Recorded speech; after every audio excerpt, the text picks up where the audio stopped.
99% of people lack direction in life. 99% of people don't know where they're going. 99% of people go to work every day and choose to be something that they don't want to be just so they can pay their bills and get through this effed up thing called life. T-Fit here with FBTV. By now you've subscribed, more than likely. You've watched, you've learned, you've been inspired, you've hopefully been encouraged. One of the hardest things that I personally had to come to terms with years ago was that I was a leader. And in being a leader, I had to make a choice every day to better everyone around me. And you know how hard that is when you don't see better people, or you're not raised in a better environment around better people. You don't have the best parents, the best family. There's no love, there's no compassion, there's no empathy. There was no hugs. There was nothing but pain, agony, and feeling like you were defeated every day. I left home after I graduated high school, 2 weeks after I graduated, I believe. And I remember when I just came back to get some things, my grandmother said, "Hey, your dad wanted to teach you a lesson." So how you gonna teach a good kid a bad lesson? I never got bad grades, never brought any trouble home. I don't have a criminal record. My dad was in jail by the time he was 19 or 20. My bad. He had 3 kids by the time he was, 22, 24, something like that, and then did 7 years in a level 5 prison. What are we talking about here? When you're watching Jamarcus, Stan, and even Jamal will tell you up front he doesn't really know what he wants to do with his life. Here's the facts.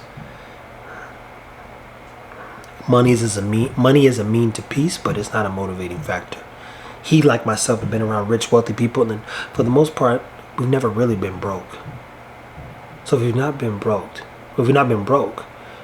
and we don't struggle with getting money or going out and hustling per se, and hustling means just doing work, people, no drugs. Then what's the problem? Jamarcus is one who's not made the best choices at times and needs good leadership as well. Guess what?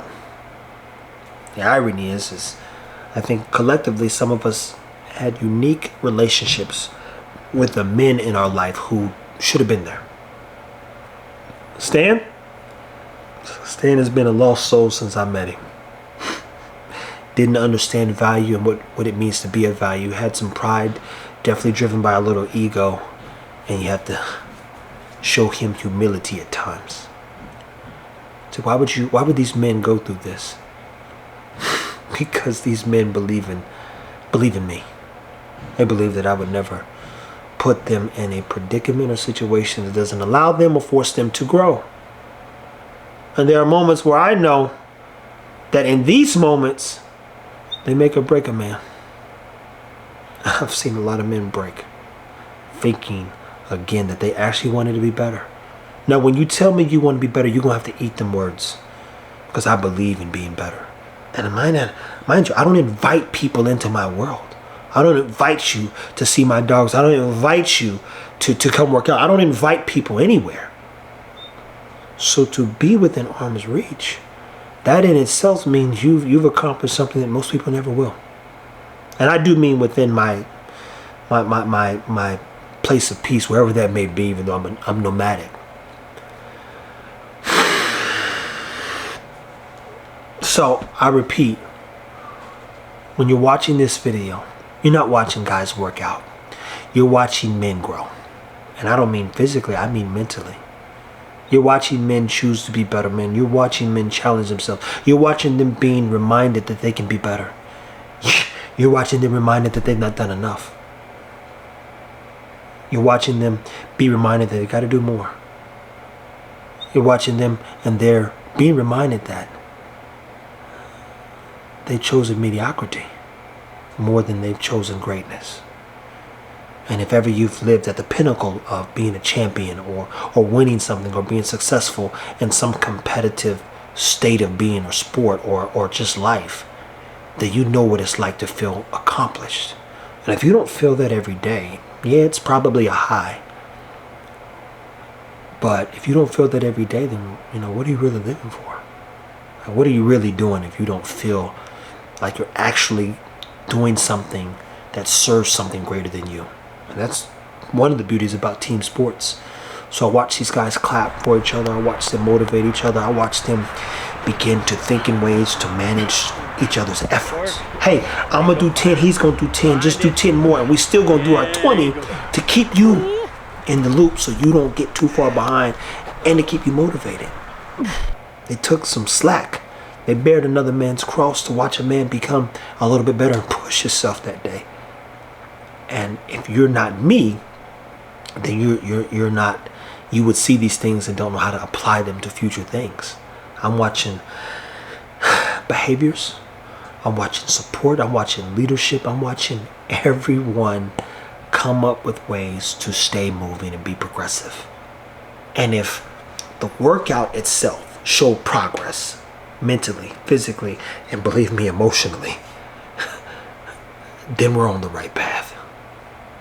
That's the beauty about it. If I watch it with my own eyes, that's why I can't be in it a lot of times, because I need to test will, drive, intelligence, focus, belief, faith in oneself. Nothing that we're doing day in and day out is easy. Work is required. So when you're watching this, the challenge becomes, what are you actually doing to challenge yourself? How are you actually improving? Are you thinking in ways that progress the people around you? And are people better because of you? Or are they better with you? Or are they better without you? I'm better without my mother. I'm better without my father. I'm better without my siblings. And I'm better without fake friends. You know, when I'm at my best is when I'm by myself. That's me at my best.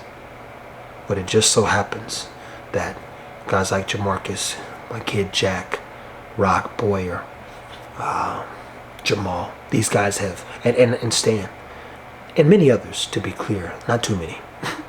They've enhanced even my capabilities and where I'm going. There's a young man named Jalil who we're working on too. Everybody's improving. And it's moments like these that give me hope and faith that in the end, we're going to be okay. Guys, stay moving. Keep taking care of yourself. I know this is a dog page, but I assure you, people might not be that fond of Kanye, but he said, don't marginalize me and don't put me in a box. This was never about no dogs. This was about life. But keep taking care of your dogs.